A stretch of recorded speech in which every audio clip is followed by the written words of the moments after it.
Huzzah and welcome to Beyond the Gates, an Ohio Renaissance Faire production. On this show, you will hear from all your favorite members of Streetcast, vendors, and stage shows. We will hear wonderful stories from years past and find out who are the people who make the fair as magical as it is. So please, join us and enjoy Beyond the Gates. Hello, everyone, and welcome to another episode of Beyond the Gates. And this episode is going to be a little bit different than previous episodes in the show. Instead of a cast member, I have one of the stage acts that perform at Ohio Renaissance Faire on the show today.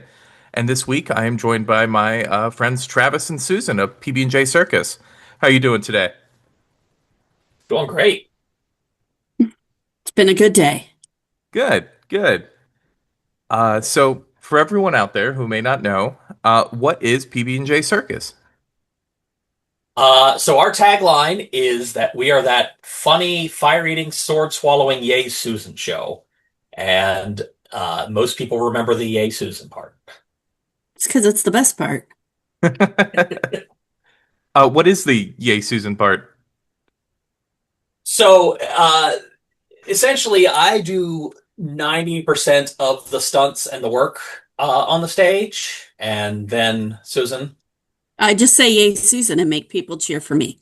Oh, that's awesome. I mean, I'm the smarter person in the show. Yeah, that's great. I'm risking my life and everyone cheers for her. Understandable. Yes, it should be. How many years have you been performing? Oh gosh, since the 90s. I started eating fire back in like 98, 99, just doing little stuff. Well, and even before that, I was doing magic, but in the mid 90s. Badly. Badly, yes. That's why I'm a circus performer now and not a magician. But we first did the Ohio Renaissance Festival, and we first did Renaissance festivals in general in 2003. So I guess this is coming up on like 22, 23 years now. 22 years, 23 seasons. It's weird because your first season is year zero.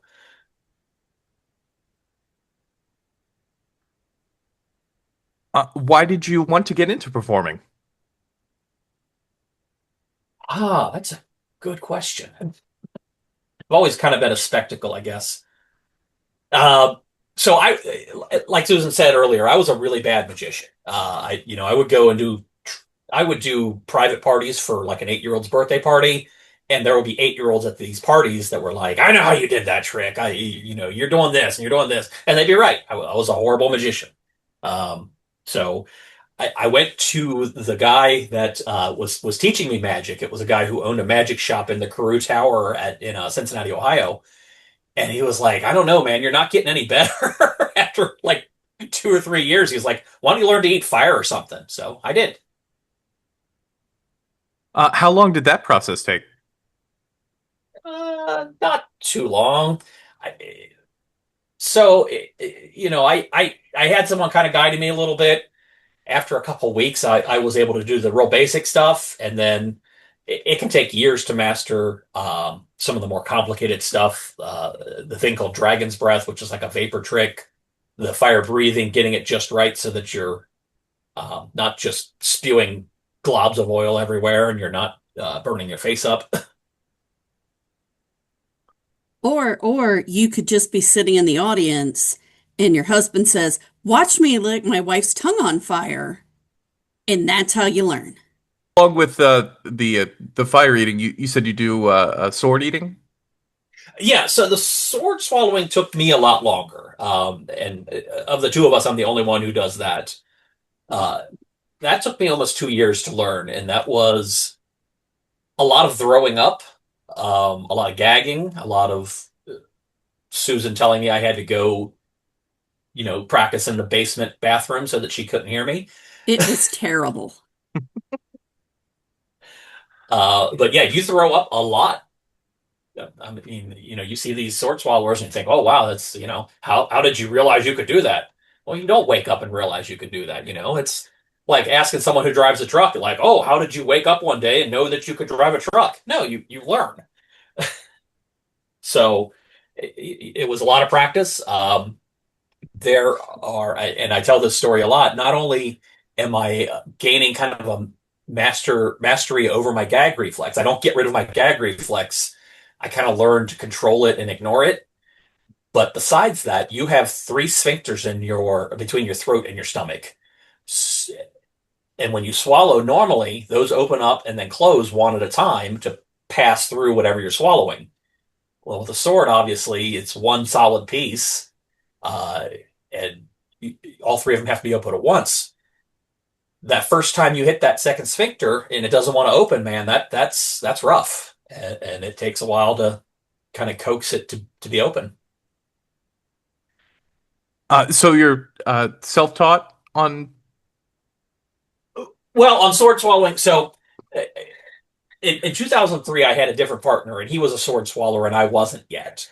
And we started actually in like late '02. We were doing like busking at a place called Newport on the Levee near Cincinnati, if you know where that is. Um, and I kind of watched him, and he kind of inadvertently gave me some tips on how he learned, and I kind of self-taught after that. So I was self-taught after observing and getting tips from someone who wasn't really meaning to give me tips. So now that the official run of the Ohio Renaissance Fair for 2025 is over, we'll be switching up for Yuletide. Is that correct? Yeah, so we had like a couple of little private event things that we did in between, but now we're kind of full gear getting ready for Yuletide. That's another 4 weekends of shows. But they're Christmas shows. Yes. Christmas is Susan's jam. It is. It's great. What do you do at Yuletide then? Is it a similar show or is it some changes? So Susan likes to tell people what the show is. It's our show, but set to Christmas music. It's it Christmassy. Yeah, and, yeah, and yeah. it's not. There are a couple of similar things that we do. We do some fire eating and sword swallowing. To music. To music, yes. The very obvious choice was to do fire eating to the Heat Miser song and to do sword swallowing to the Snow Miser song. Um, and there's costume changes and wigs involved in that. But then we have some other stunts that are not ones that we normally do uh, during the normal run of Ohio Renaissance Festival. Now, of those other two stunts, one is Christmas themed just because of the patter and the jokes we tell during the stunt, and I don't want to give too much away because we also switch things around a little bit during the show. So I don't want to have someone hear this and be like, "You didn't do this." But the other thing is set to music as well. I'm gonna say part of it could involve being barefoot in the freezing cold. Yes, that was not a great idea on our Was part. not our Was smartest idea. to do the stunt that requires us to take off our shoes during during December. Where can people catch your shows during the Yuletide event? So we will be on the candlelight stage, and for regulars at the Ohio Renaissance Festival, that is the pub view stage, which is Same directly stage we're inside. on. Yes, the same stage, directly inside the gate. Walk forward, and we're there. Going back a little bit to the time at the Ohio Renaissance Fair, when were your shows normally? You were very early in the day, if I'm remembering that correctly. So our shows, and this has been our schedule for at least the last 5 years, or well, since post-COVID, were noon, 1:45, 3:30, and 4:30. So we did 4 shows a day. We're only doing 2 shows a day at Yuletide, but we will also be doing something at the holiday variety show at the Three Fools Pub, or excuse me, the Three Wise Men Pub. Along with performing at the Ohio Renaissance Fair and Yuletide, do you perform at other fairs or events? Oh, yes. Our other big Renaissance festival, and for people in the Ohio, Kentucky area, it is the Kentucky Renaissance Festival, and it runs eight weekends starting the weekend after Memorial Day. So that's, another long run festival that we do. We do the Asheville Viking Festival, which is run by the folks that have the Viking booth at the Ohio Renaissance Festival. Um, Typically, we'll do one, maybe 2 weekends at a place called Dogwood Pass, which is in Pike County, Ohio, Beaver is Ohio specifically, and that is a permanent Old West town that someone has built on his farm there, and has events and has Wild West shows and everything. Then we'll have us in as a special attraction. Since you've been at Fair and a part of Fair for so long, how has it been under the old ownership and now the new ownership? Oh, the new ownership has made a lot of improvements. I know you ask a lot of people what the biggest changes they've seen since they've worked there is, and a lot of people say either Whimsy Woods opening or anything. Old ownership to new ownership is the biggest change for me, because the new ownership really seems to want to see the fair grow and really wants to invest in the fair. I think they are interested in running a Renaissance fair to be successful, a successful Renaissance fair. So I would be remiss if I didn't mention that after that original person that I worked with, I did work with my brother for quite some time, and we were called the Pickled Brothers Circus. And then Susan was in the show as well, but he and I would do the same things. He was a world record breaking juggler, and he also could do about everything that I did as far as the fire eating, the sword swallowing, the whips. Um, but he broke like 4 or 5 different juggling records, including juggling upside down, juggling axes, juggling fire while standing on one foot on a tightrope. Um, but he eventually decided that he wanted to stop being a performer and now is a full-time rock climber. Ah, And that's a job. yeah, yeah. I'm also better than him. At rock climbing? No, not just at being. There was never a yay Eric cheer. Eric was very technically good, uh, but it was usually up to me to provide kind of the narration for his stuff. You can get up there and you can juggle. He could at one time juggle 10 balls at the same time. But if there's not like a story or a narration that goes with that, people are going to see it and they go, "Oh, that's neat," and then kind of move on. So, we worked together and created a narration for that. The same as we do with our normal show. There's if I were just to stand up there and eat fire or swallow a sword, people would walk by and go, "Oh, that's neat." Maybe take a picture and then move on. But we create an experience and a narration, and obviously give them the opportunity to interact by yelling, "Yay, Susan!" Yep, that's what they do. And that's why they stay, and that's why they watch. For me. So you were talking about doing 4 shows a day at the Renaissance Fair, Mhm. and doing two. Are they? And you just mentioned now something about being canonical. Are the shows kind of like, hey, if you want to see the second part of today's act, come to the next show, or is it a first time experience for? The shows are all pretty much the same. Usually, the last show of the day at the Renaissance Festival, we would take out the bed of nails and we would do extra swords. Just because the bed of nails is the thing that is the hardest on my body. Because I would lie down on this bed of nails, of about 1,000 nails, and we would get whoever the heaviest person in the crowd that was willing to come up and stand on me to stand on me. Sometimes that guy could be, 300 plus pounds, and doing that 3 times a day is enough. I How do also you? stand on you. Yes, Susan stands on me. I also stand on Susan. So, I mean, it's rough on both of us. So we made the decision, and quite honestly, I'm in my 50s now. That probably is going to be the part of the show that goes away maybe after another few years. how do you train for something like that? Because that's definitely not something that you just wake up and you're like able to do. Uh, Most people can lay on a bed of nails, especially the one that I've created, without harming themselves. We talk a little bit about weight distribution during the show, and that really is the trick to it. Um, but to get in I mean, good that's how shape Yay enough, Susan started.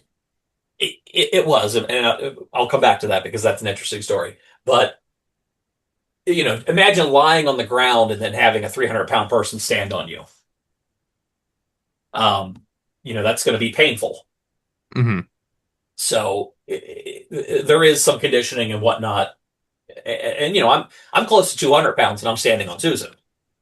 So it's not a picnic for her either. She's much smaller than me, obviously. No. Jeez, that's man. Hearing that just blows my mind. I didn't know you did a bed of nails thing. I just because of what I'm doing out there, I get to see bits and pieces of when you're on stage. Yeah, you're usually walking by when we're doing the swords, I think. Yep. Yeah, yeah, yeah, That's yeah. parade time. After I leave the whiskey tasting. Yeah. And was your character in the parade as well? I was in the parade, but I always left it early to help check people in for the whiskey tasting in Oh, the okay. beginning. Okay. So right before you got to us, you kind of peeled off. Yeah, yeah. Okay. You just mentioned about the Yay Susan story and how that started. hmm So before we came back to the Ohio Renaissance Festival, we did an event that ran pretty much the same weekends called the Old West Fest. And that's different from the Old West town, but it's in Williamsburg, Ohio. And some guy bought some property and built a facade and made it look like Dodge City.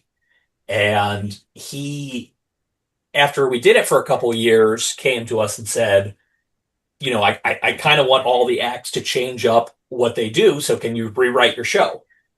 And I'm always adding and taking things away and kind of keeping the show a little bit fresh. But there are like core stunts that we do that are very refined and that people want to see every year. People want to see the swords, they want to see the fire. Um, so I said, tell you what. And at that show, we were doing 5 shows a day, and I was a much younger person then because I could do 5 shows a day. But I said, how about the middle show every day will be 100% different from everything else that we do? And one of the things that we did there was instead of having someone stand on me in the bed of nails, I laid down, and then Susan, you want to talk about your part? Well, I mean, we did the traditional sideshow cinder block, where you put a cinder block on them and you take a sledgehammer and you hit it. Yeah, Um, and break it. and break it. And we would do that, and I would explain how it worked using science. Actual science, told them exactly how we did it. And I would start with it on the chest, and we'd break it, and then we'd take another part and put it down lower.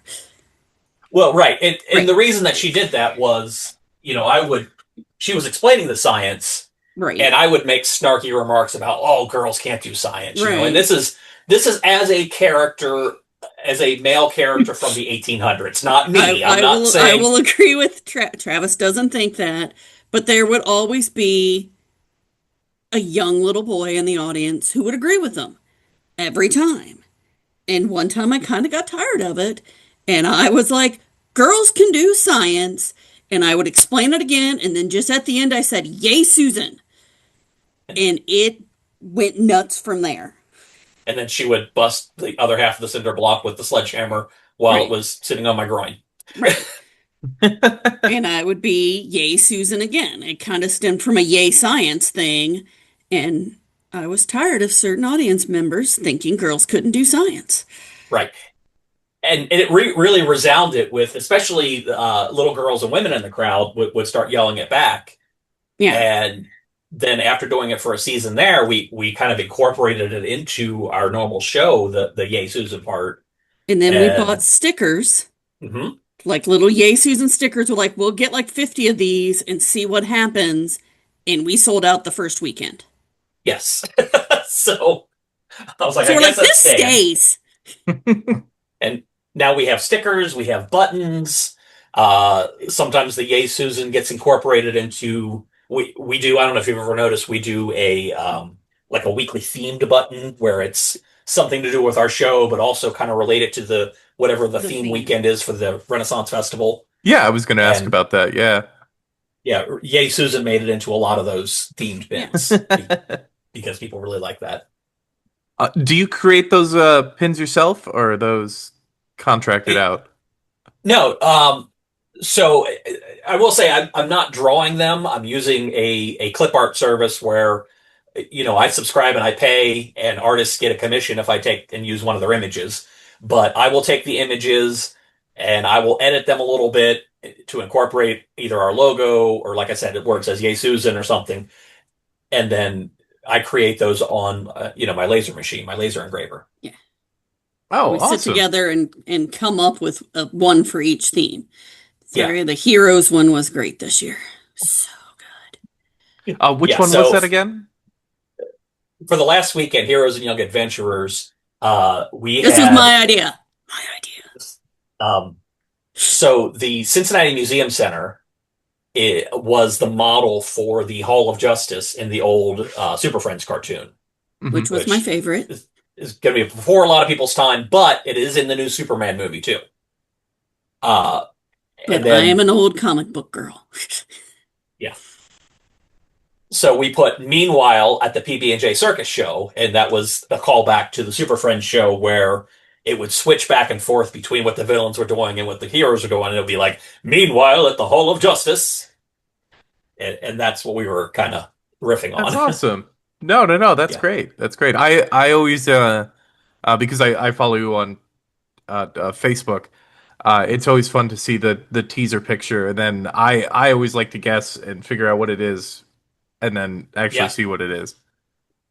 Now, for Yuletide, since there's not actually themes, we're not doing that. But what we are doing is two special ornaments, Christmas ornaments to put on your tree for the Very event. One, do you have one? Okay, so that's our basic one. It's just a snowflake, and well, I mean, obviously, people at home can't see You what can't, we're but seeing. I'm doing it anyway, like every other podcast in the world. And this is Look at this. yeah, This this one. is our more involved one, Susan. If you want to, yeah, It's a and that is countdown. that's three different layers with a countdown. It's like a countdown to Christmas or countdown to whatever you want it to count down to. That's awesome.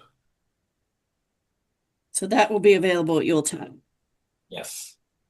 And And if people mystery are bags. in mystery bags. Oh, Yeah, nice. mystery bags. So Susan had the idea that sometimes, not all of our themed bins would sell. And she was like, well, why don't we take the old ones and we'll put them in mystery bags and they'll get two of something for the price of one, souvenir. People So- love mystery bags. Yeah. So our mystery bags all contain one wooden pin and one other thing, which is usually a 3D printed straw topper that I printed too many of. And where can people find these during the Yuletide event? Find us. Yeah, at our show typically, but yeah, if you see us just walking around, Susan usually has some on her. Oh, okay. Sounds good. Well, I'll be sure to pick one up when I do my once a time out there just to say hi to everybody during Yuletide, because as much as I love being out there, I do not have the proper garb to be out there. Okay, here's my advice for everyone for Yuletide. You have to layer. I bought heated socks for this year. Oh, very nice. And I have actually here, hold on, I've got them right here. I have these very It's thick, podcast, you can't see it. well, I'm just showing Lucas. I have very thick, like fleece lined socks that I'm wearing underneath my shoes. I have heated But socks. yeah, I wear like tights, and then I have long underwear over that, and then my garb, and then up top I will also have either a cloak or a jacket to wear, and a hat and gloves. I look like Christmas threw up. Well, Susan has some very, very good garb. be easy to find you then Yeah. during Yuletide. So we talked about the past and what's going on now with PBJ Circus. Well, what is the future for PB&J? Um, I mean, we're going to continue doing this for as long as the fair will let us. Dave, the entertainment director, has been very gracious and has us back every year. He puts us right up front. I think he likes having all the circus acts right up front because it's very visual. As soon as you walk in, you see, oh my gosh, there's something going on back there. There's someone juggling. There's someone eating fire. There's someone walking on a rope. Um, so we hope to continue that because we love performing at Ohio Renaissance Festival. A lot of the big stuff that we've done is kind of in our past. Like I mentioned, I'm 50 something now, but back in the day, I've been on the Tonight Show. I was on the Jerry Springer Show, Animal Planet, show on the BBC, Country Music Television, MTV, Wow. Discovery Channel. I'm probably forgetting something here or there along the way, but just there's been a lot of stuff that I've traveled around and done. Tonight Show obviously is the biggest one that people will remember. It's back when Jay Leno was the host, and he had more kind of stuff like what we do, and Mhm. they don't really do that as much anymore. Variety performances, I guess you could say. But we hope to keep doing live performances. I don't really chase TV, but if something comes up, I may do it. I did a scene for a movie that may or may not ever get released. Probably not. It's the nature of the business. You'll get asked to do a lot of different indie movies, and there's about a 50-50 chance that it'll ever get released. And if it does, if it'll ever get anything but like maybe YouTube. Yeah, but a live audience with a performance with a live audience is the best. It really is. You get that immediate feedback. Um, Movies You is get also like the same thing over and over again. Like cut, take two, take three, take. I did like this latest movie I did. I must have done 20 takes, and because I was in the shot when the main character walked through, I had to be in the shot every take. So it's very monotonous.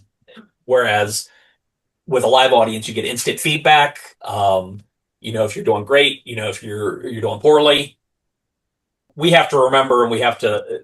The fair is magic, Hmm.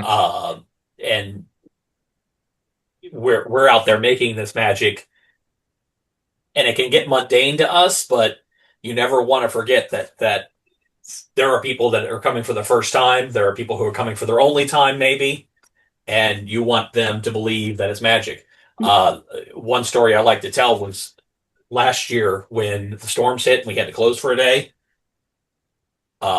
They still had the weddings, Hmm. and I know some of the cast stayed and sang for them and everything. And I said, I'm going to go up there, and as soon as they are married and they emerge from the chapel, as they do their promenade down to the reception area, I'm going to blow a giant fireball like as a celebratory thing because I want these people to remember their wedding day as magic, even though the circumstances might not have been the best.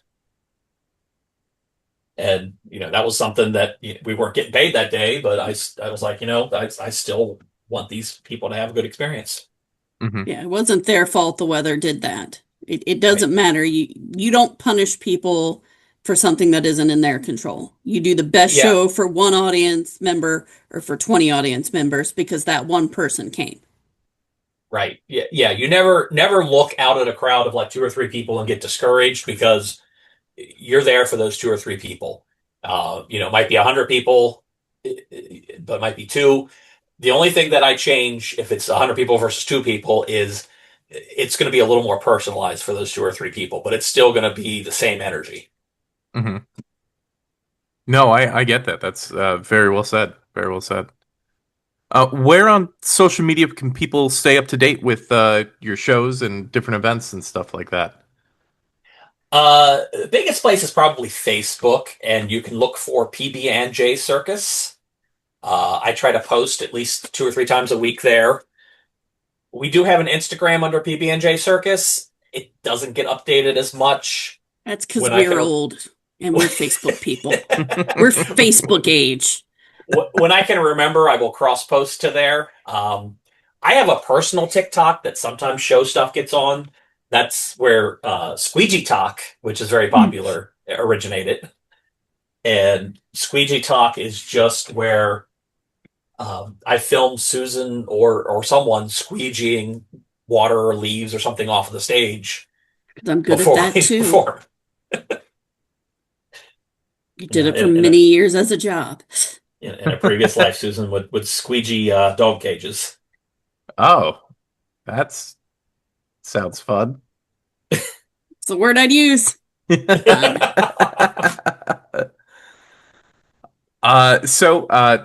As we wrap up here, I just have a few more questions, and some of them are, I would say all of them that I have left are the usual questions that I ask people on the show. Uh, Travis earlier in the show said that the biggest change that he's seen has been old ownership to new ownership. Susan, what has been the biggest change of fair that you've seen? I would say that's the same. The fact that they listen to what's going on, like when people complained about crowds, they opened the entire Whimsy Woods. Like they put an effort to make it better for everyone. Um, so I think that's one of the biggest things is saying, oh, okay, we have a lot of people. Let's make a whole new area for them to go to. So Hmm. they change it up a lot, so it's different every year. What do the two of you do when you aren't performing? We live, Lucas. We live. What everyone should do. You should live. I yell so loud that my noise reduction is going to cut out. But It's going. so I do IT for the recycling industry. I work for the state of Kentucky. Huh. I it's I just that is honestly one of my favorite questions to ask people. Because even being on cast and finding out what some people do that I've been on cast for 4 years now, and finding out what they do for the first time because we haven't really had that conversation before. It's just stuff like that just surprises me. Oh, on the weekends, I'll go, do a couple of sword swallowing tricks and breathe fire, and then I'll go reroute your whole entire IT infrastructure. Yeah, I've done IT since early '90s and gone from the insurance industry to the financial industry to the radio industry and now the recycling industry. And people always say, "Oh, what's your real job?" I always say, "No, it's kind of my during the Other week job. job. Yeah, it's It's another my other job. job." They're both real jobs. They're both real jobs, and honestly, I mean, they're both almost full-time jobs. Hmm. When the show's going, we have something to do nearly every evening to get ready for the next week. And beyond the performance, beyond the creating the merch, there's stuff like I deal with insurance behind the scenes. Ohio just introduced a new licensing thing that I'm going to have to worry about now behind the scenes. Um, Have to make sure we have all our supplies. We have to make sure our garb gets washed and mended and ready for the next mhm. day.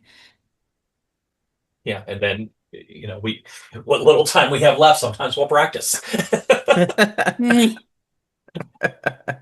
Eh, Practice or we'll write. We'll um, a lot of times driving to the gig because it's anywhere from 90 minutes to 2 hours for us to drive up there. We'll kind of Hmm. toss around new ideas sometimes and say, well, what if we did this? What if we tried this? What if we or and just that's throw that's where a out lot of the like writing gets done. or just one little thing, word or idea and be like, how can we incorporate this into something? Which sometimes doesn't work. Sometimes things do not work. A lot of performers will tell you that. I've done stand up, I've done improv, I've done like just regular serious roles where I wasn't doing anything circus related, and especially when you're writing your own material, you Yeah, have to do it for people, and before you know if it works or not.